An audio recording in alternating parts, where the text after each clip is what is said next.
इससे पहले मैं आप लोगों को 3 लेक्चर प्रोवाइड कर चुका हूं और आज ये लास्ट लेक्चर है। सारा का सारा क्वेश्चन को कर लेना है।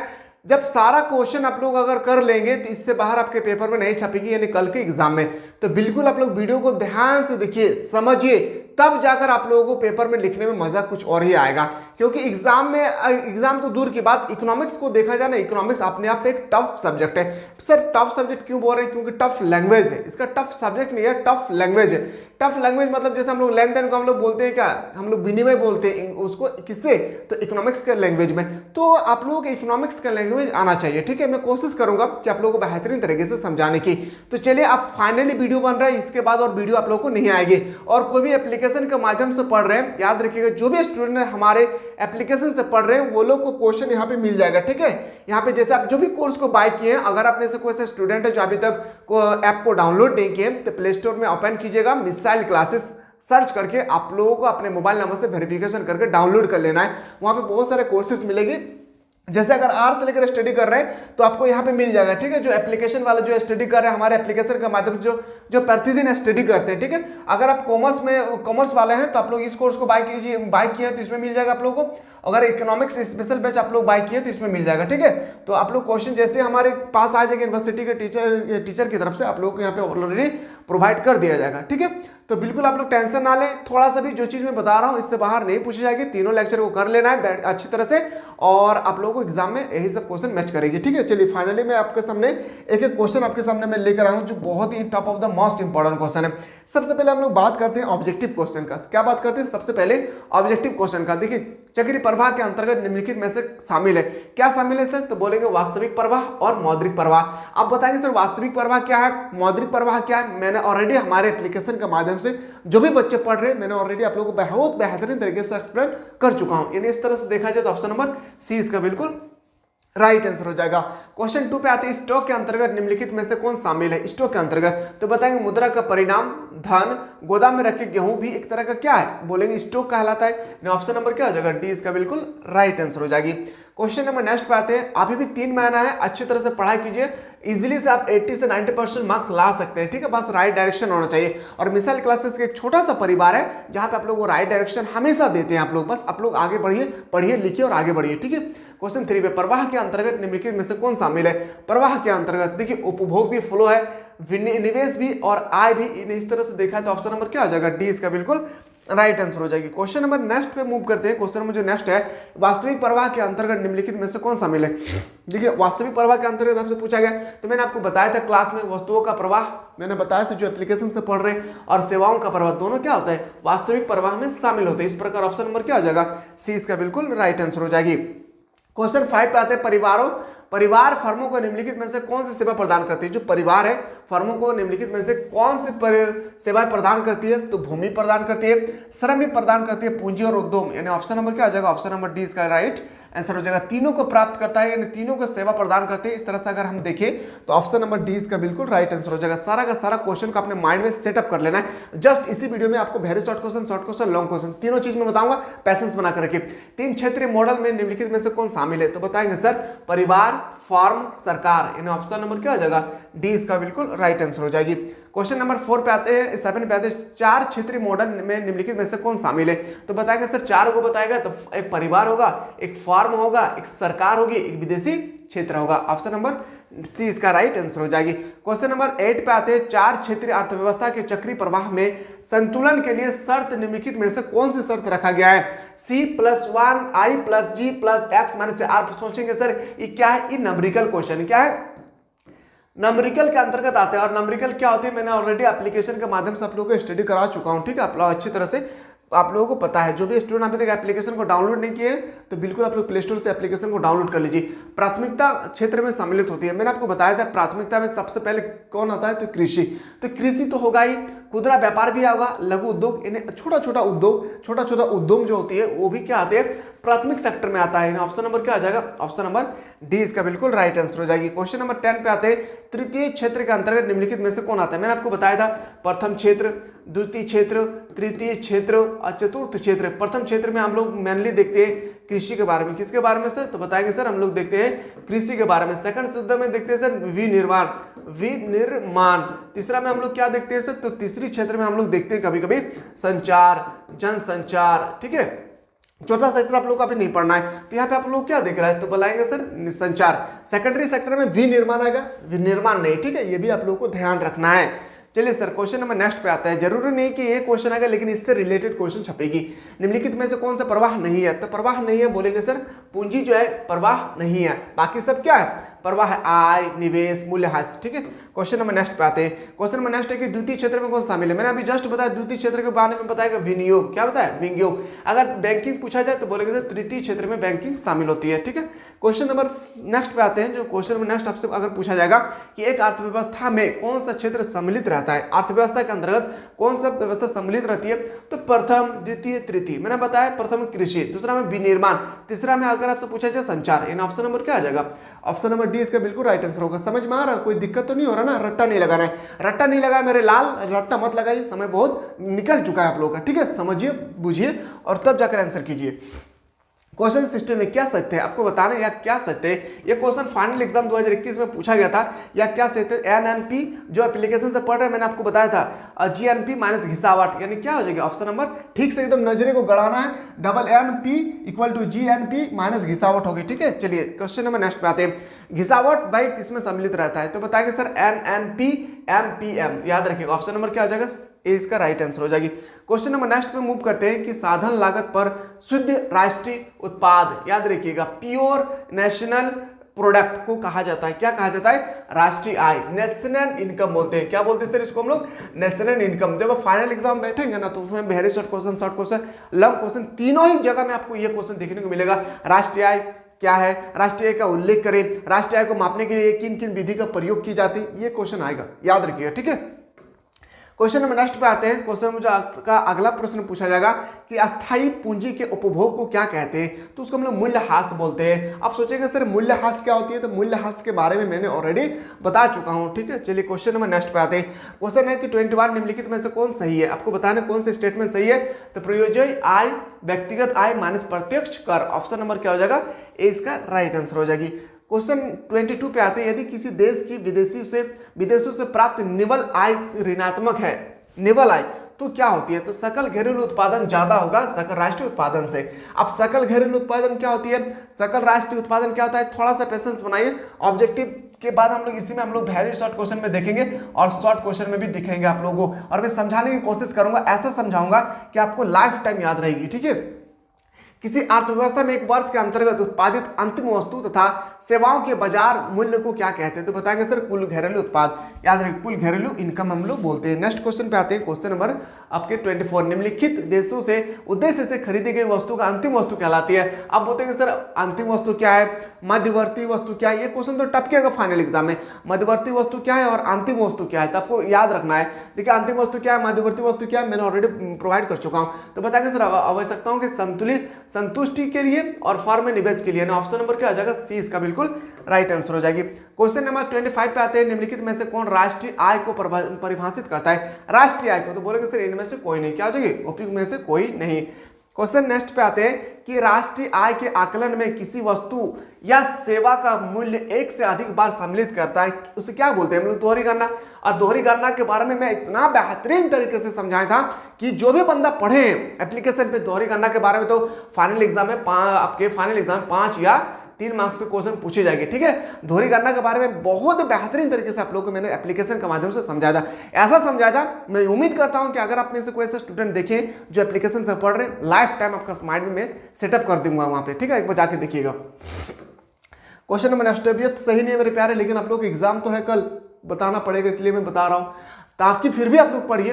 लाभ के निम्नलिखित में से कौन सा घटक है? तो बताएंगे सर लाभांश, वितरित लाभ, निगम लाभ, ऑप्शन नंबर क्या? निगम लाभ कर, ऑप्शन नंबर डी इसका बिल्कुल सही उत्तर हो जाएगा। राष्ट्रीय आय, नेशनल इनकम में निम्नलिखित में से किसे सम्मिलित किया जाता है? देखिए इसमें क्या बोल रहा है, किया जाता है, कभी पूछेगा नहीं किया जाता है, तो बोलेंगे सर याद रखिएगा इनमें से कोई नहीं, बाकी सब किया जाता है, ठीक है। ऑप्शन नंबर क्या हो जाएगा? डी इसका राइट आंसर हो जाएगी।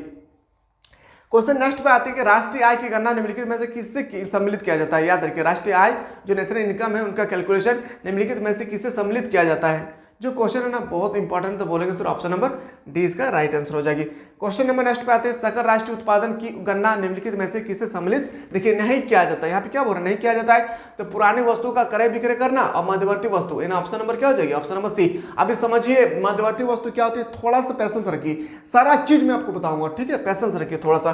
क्वेश्चन नंबर नेक्स्ट पे आते हैं, राष्ट्रीय आय का मापन निम्नलिखित में से किस विधि से किया जाता है, तो बोलेंगे सर उत्पादन विधि, आय विधि, व्यय विधि। और एक क्वेश्चन 100% जब 2024 के एग्जाम में बैठेंगे ना तो याद रखिएगा 100% ये क्वेश्चन छपेगा, राष्ट्रीय आय को मापने का किन किन विधि है इनके बारे में उल्लेख करें, 100% 200% छपेगा, याद रखिएगा। और इसका आंसर यहाँ पे मिल जाएगा आप लोगों को, ठीक है।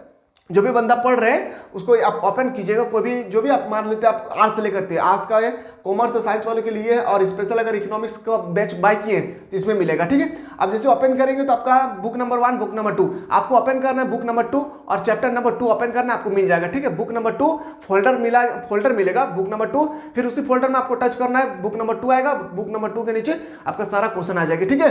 बिल्कुल इस क्वेश्चन को कर लीजिएगा मेरे प्यारे, बहुत इंपॉर्टेंट है। हो सके कल के पेपर में 5 मार्क्स वाला क्वेश्चन में आपको देखने को मिलेंगे कि राष्ट्रीय आय का मापन निम्नलिखित में से किस विधि द्वारा किया जाता है, इसके बारे में उल्लेख करें, 100% छपेगा। इसका राइट आंसर क्या हो जाएगा, ऑप्शन नंबर डी इसका बिल्कुल सही उत्तर हो जाएगा। चलिए क्वेश्चन नंबर नेक्स्ट बात है, एक अर्थव्यवस्था में कौन सा क्षेत्र सम्मिलित रहता है, कौन सा क्षेत्र बताएंगे सर, याद रखिए प्राथमिक, द्वितीय, तृतीय। अब ऑप्शन नंबर क्या हो जाएगा, डी इसका बिल्कुल राइट आंसर हो जाएगा। क्वेश्चन नंबर नेक्स्ट बात है, तृतीय क्षेत्र के अंतर्गत निम्नलिखित में से कौन सी सेवा सम्मिलित है, तृतीय में संचार, याद रखिए निर्माण नहीं तो होगा नहीं, पशुपालन तो प्रथम में हो जाएगा, ऑप्शन नंबर क्या हो जाएगा, सी इसका राइट आंसर हो जाएगी। क्वेश्चन नंबर नेक्स्ट बात है, द्वितीय क्षेत्र में सर, द्वितीय क्षेत्र में तो याद रखिए क्या होगी, तो विनिर्माण होगा। क्वेश्चन नंबर नेक्स्ट है, देखिए द्वितीय क्षेत्र, प्रथम क्षेत्र, द्वितीय क्षेत्र, तृतीय क्षेत्र, तीनों सेक्टर को कर लेना है, तीनों सेक्टर से 100% क्वेश्चन आएगी। प्राथमिक क्षेत्र में कौन शामिल है, भूमि तो होगा, वन तो होगा, खनन होगा, इन तीनों के अलावा कृषि संभव नहीं है, याद रखिए इन तीनों को मिलाएंगे तभी जाकर कृषि बनेगी ना। ऑप्शन नंबर क्या हो जाएगा, ऑप्शन नंबर डी इसका बिल्कुल राइट आंसर हो जाएगी। अब आते हैं सर हम लोग very short question, long question को एक एक करके ध्यान से देखते हैं। सबसे पहले मैं कोशिश कर रहा हूं लोगों को वेरी शॉर्ट क्वेश्चन करवाने का, ठीक है। देखिए सबसे पहले आपसे पूछा जाएगा राष्ट्रीय आय क्या है, यानी national income, what is national income क्या है, समझिएगा बहुत इंपॉर्टेंट है। किसी देश या राष्ट्र में एक वर्ष के अंतर्गत, कोई भी देश हो या कोई भी राज्य हो, किसी भी देश या राष्ट्र में एक वर्ष के अंतर्गत उत्पादित वस्तुओं तथा सेवाओं, जो भी सामान का हम लोग प्रोडक्ट किए हैं और जो भी हम लोग सप्लाई किए हैं, शुद्ध मूल्य के योग को राष्ट्रीय आय कहते हैं, राष्ट्रीय कहते हैं या राष्ट्रीय आय, या देश के कुल जनसंख्या द्वारा अर्जित राशि राष्ट्रीय आय। समझ में आया, यानी देश भर में एक साल के अंतर्गत जब कितना रुपया हम लोगों का इनकम हुआ है, कितना रुपया का खर्चा हुआ है, जब एक डाटा निकाला जाता है तो इसको हम लोग बोलते हैं नेशनल इनकम, ठीक है। दादा भाई नौरोजी ने 1860 में अपनी पुस्तक poverty and British rule in India, बहुत इंपॉर्टेंट है ये क्वेश्चन, कई बार पूछा जा चुका है कि poverty and un British rule in India किसने लिखा था, तो दादा भाई नौरोजी जी ने लिखा था, DNB दादा भाई नौरोजी जी ने लिखा था, याद रखिएगा, जिसमें 340 करोड़ के बारे में प्रति व्यक्ति आय बताया था। बहुत इंपॉर्टेंट चीज में बताया मेरे प्यारे, इसको याद कर लीजिएगा, कल के पेपर में आप लोगों को 2 या 3 मार्क्स का डायरेक्टली आपको देखने को मिलेंगे, ठीक है। चलिए अगला प्रश्न है कि आपसे पूछा जाएगा प्रति व्यक्ति आय क्या है, प्रति व्यक्ति आय कैसे पता चलेगा हम लोगों को प्रति व्यक्ति आय, और प्रति व्यक्ति आय का ये फॉर्मूला तो आपको एग्जाम में 100% छपेगी। प्रति व्यक्ति आय पर कैपिटल इनकम, कुल राष्ट्रीय आय को देश की कुल जनसंख्या से भाग देने पर प्राप्त भागफल प्रति व्यक्ति आय कहलाता है। क्या बोला, कुल राष्ट्रीय आय को, यानी कुछ भी हम मान लेते हैं, एग्जाम्पल में बता रहा हूं कि हम लोगों का 2 लाख रुपया का एग्जाम रुपया, याद रखिएगा पूरे भारत में 10 लाख नहीं, मैं मान के चल रहा हूं कि याद रखिएगा 2 लाख रुपया, ठीक है। 2 लाख रुपया का पूरा जब साल भर में हम लोग काउंट किए तो पूरा 2 लाख रुपया का इनकम हुआ है पूरे देश में, ठीक है। अब हमें इसको डिवाइड कर देते हैं, किसको डिवाइड कर देते हैं सर, इसको डिवाइड कर देते हैं किससे, तो हमारी जनसंख्या से। मान लेते हैं हमारे देश की जनसंख्या 20,000 है, कितना है 20,000 एग्जाम्पल, तो 20,000 मान लेते हैं जनसंख्या है, इसको लिख देते हैं जनसंख्या, याद रखिएगा, और ऊपर लिख देते हैं कुल आय, समझिए कुल आय बहुत इंपॉर्टेंट है। अब जब इसको डिवाइड करेंगे 1 2 3 4 1 2 3 4 2 से 2 कैंसिल, यानी कितना हो जाएगा 10, यानी बोल सकते हैं कि एक व्यक्ति, यानी एक व्यक्ति को हम लोग प्रति व्यक्ति की आय कितना है, तो बोलेंगे सर 10 रुपया। कितना रुपया है सर? 10 रुपया। इसी को हम लोग बोलते हैं प्रति व्यक्ति आय। आप समझ में आएगा? पूरे कुल जितना भी हम लोग इनकम किए पूरे देश में उसका डाटा लेंगे और कुल जनसंख्या से जब हम लोग डिवाइड कर देते हैं तो याद रखिएगा उसी स्टेज को हम लोग बोलते हैं, याद रखिएगा, प्रति व्यक्ति आय। प्रति व्यक्ति आय का फॉर्मूला कुल राष्ट्रीय आय बटा कुल जनसंख्या, इसको आप लोग को याद रखना है, ठीक है। प्रति व्यक्ति आय क्या है मैंने अभी जस्ट बताया। चलिए अगला देखते हैं कि सकल राष्ट्रीय उत्पादन। मैंने अभी जस्ट बताया ना आपको, सकल राष्ट्रीय उत्पादन से क्वेश्चन आएगा। देखिए कैसे आएगा आपका, इसी को हम लोग बोलते हैं जीएनपी। अभी जैसे मैंने बताया था जीएनपी, जीएनपीएमपी बताया था ना, वही चीज आपका ग्रॉस नेशनल प्रोडक्ट, सकल राष्ट्रीय उत्पादन। जीडीपी में विदेशी द्वारा देश में उत्पादित, जीडीपी में विदेशी द्वारा, हमारे देश में नहीं, विदेशी द्वारा देश में उत्पादित अंतिम वस्तुओं एवं सेवाओं के मूल्य को घटाने से भारतीय द्वारा विदेश से अर्जित वस्तु एवं सेवाओं के मौद्रिक मूल्य को जोड़ देने से प्राप्त परिणाम जीएनपी कहलाता है, सकल राष्ट्रीय उत्पादन कहलाता है। दोहरी गणना क्या है? Double counting. दोहरी गणना का मतलब एक सामान को 2 बार काउंट कर देना, दोहरी गणना हो गया, ठीक है। समझिए दोहरी गणना का मतलब क्या होता है? राष्ट्रीय आय के मापन में किसी वस्तु या सेवा का मूल्य एक से अधिक बार जोड़ा जाना दोहरी गणना कहलाता है। क्या हुआ एग्जाम्पल, आप दुकान गए, आप चावल खरीदे, चावल खरीदे, ठीक है, 50 रुपया का, ठीक है। फिर आप क्या किए कि दाल खरीदे, दाल खरीदे कितना रुपए का? तो बोलेंगे सर 20 रुपया का। फिर कोई एक सामान खरीदे, मान लेते चीनी खरीदे, आप चीनी खरीदे कितना का? 30 रुपया का। अब क्या किया ना, आपका टोटल कितना पैसा हो रहा है? आपका पैसा 100 रुपया हो रहा है। दुकानदार क्या कर दिया पता है? भूल से यानी गलती से वो कर दिया क्या, चावल को ना यहाँ पे थोड़ा सा अच्छी तरह से मैं लिख दूं ताकि आपको समझ में आए। चावल, वो चावल को आपके जब लिस्ट बना रहे थे दुकानदार जो है आपका, जब काउंट कर रहे थे पूरा पैसा को, वो चावल को ना 2 बार काउंट कर दिया था, यानी 50 रुपया 2 बार जोड़ दिया था। इस तरह से आपका 150 रुपया पैसा हो रहा है, जबकि आपका तो टोटल कितना राशन लिया आप 100 रुपया का, लेकिन दुकानदार आपको कितना बता रहा है? 150 रुपया। क्यों पता है? क्योंकि आपका चावल जो है ना, चावल को वो 2 बार काउंट कर दिया है, तो ये गलती हो गया। इसी को हम लोग बोलते हैं दोहरी गणना। समझिए दोहरी गणना, डबल काउंटिंग। राष्ट्रीय आय के मापन में किसी वस्तु या सेवा का मूल्य एक से अधिक बार जोड़ा जाना दोहरी गणना कहलाती है, जिससे राष्ट्रीय आय वास्तविक आय से अधिक निकल जाती है। बिल्कुल, जो मेरा रियल फैक्ट था, जो मेरा रियल बिल था, उससे ज्यादा निकल गया, है ना। चलिए अब मैं लेके चलता हूं आप लोगों को कहां पे, तो समझिए बहुत ही इंपॉर्टेंट चीज मैं बता रहा हूं, एक क्वेश्चन को आप लोगों को ध्यान से देखना है। अब यहाँ पे लॉन्ग क्वेश्चन में कैसा क्वेश्चन आएगी समझिएगा। उत्पादन के 4 कारक कौन कौन से हैं? देखिए पहला क्वेश्चन, राष्ट्रीय आय क्या कहे? राष्ट्रीय आय को मापने के लिए किन किन विधि का प्रयोग किए जाते हैं वर्णन करें। ये तो क्वेश्चन कल टपकेगा और मैं ये क्वेश्चन का यहाँ पे नहीं सॉल्यूशन बता रहा हूँ, हमारे एप्लीकेशन में है ऑलरेडी, वहाँ पे जो भी बंदा पढ़ रहे हैं वहाँ पे जाकर आप देख सकते हैं, ठीक है। वो क्वेश्चन 100% आपके कल के पेपर में छपेगी। उत्पादन के चार कारक कौन कौन से हैं? इनमें से प्रत्येक परिश्रमिक को क्या कहते हैं समझिए। पहला 4 कारक है, भूमि होगा, श्रम होगा, पूंजी होगा, उद्यम होगा। भूमि कैसे कहते हैं? लैंड। अर्थशास्त्र में उत्पादन प्रक्रिया में प्रयोग होने वाली सभी प्राकृतिक संसाधनों को भूमि के अंतर्गत रखा जाता है। भूमि का मतलब जमीन नहीं, भूमि के अंतर्गत जब कृषि कर रहे हैं उस समय प्रकृति द्वारा जो भी चीज हमें प्राप्त किया गया है, सारा का सारा चीज को हम लोग भूमि बोलते हैं। जैसे पानी, इसको भी एक तरह से हम लोग भूमि बोलेंगे। भूमि का परिश्रम करें, याद रखिए, इसको आप लोग नहीं करना है। श्रम, लेबर किसे कहते हैं? आप सभी को पता है, लेबर, आप लोग में भी बहुत सारे स्टूडेंट लेबर होगी। किसी प्रकार का शारीरिक या मानसिक कार्य जो धन अर्जित करने के लिए किया जाता है, श्रम करता है। कोई भी इंसान शारीरिक हो या मानसिक तरीके से जब पैसा अर्जित करने के लिए काम करते हैं तो that is means of labour. पूंजी, कैपिटल क्या? पूंजी उत्पादन के लिए सबसे महत्वपूर्ण कारक। देखिए आपको एग्जाम में इतना बना कर नहीं लिखना। पूंजी मतलब कोई भी फैक्ट्री को, कोई भी बिजनेस को आगे बढ़ाने के लिए पूंजी का होना बहुत ही आवश्यक है, ठीक है। क्वेश्चन नंबर आते हैं, उद्यम क्या होते हैं? फैक्ट्री, वो मानव उद्यम के रूप में उत्पादन के सभी साधनों पर नियंत्रण रखते हैं तथा निर्णय लेते हैं और हानि का वाहन भी करते हैं। यानी उद्यम से हमें प्रॉफिट भी होती है और कभी कभी लॉस भी हो जाता है, ठीक है। चलिए आगे देखते हैं हम लोग। अगला क्वेश्चन जो आपसे पूछे जाएगी, स्टॉक और प्रवाह, बहुत इंपॉर्टेंट, 100% मेरे लाल फाइनल एग्जाम में छपेगा। कई सालों से रिपीटेड हो रही है कि स्टॉक एवं प्रवाह में क्या अंतर है। तो स्टॉक किसे कहते हैं समझिए। वे 4, स्टॉक का मतलब कोई भी सामान को गोदाम में रखना स्टॉक कहलाता है ना। खास करके दुकानदार लोग स्टॉक पे करते हैं। देखिए बैंक वालों भी स्टॉक करते हैं पैसा को, ठीक है।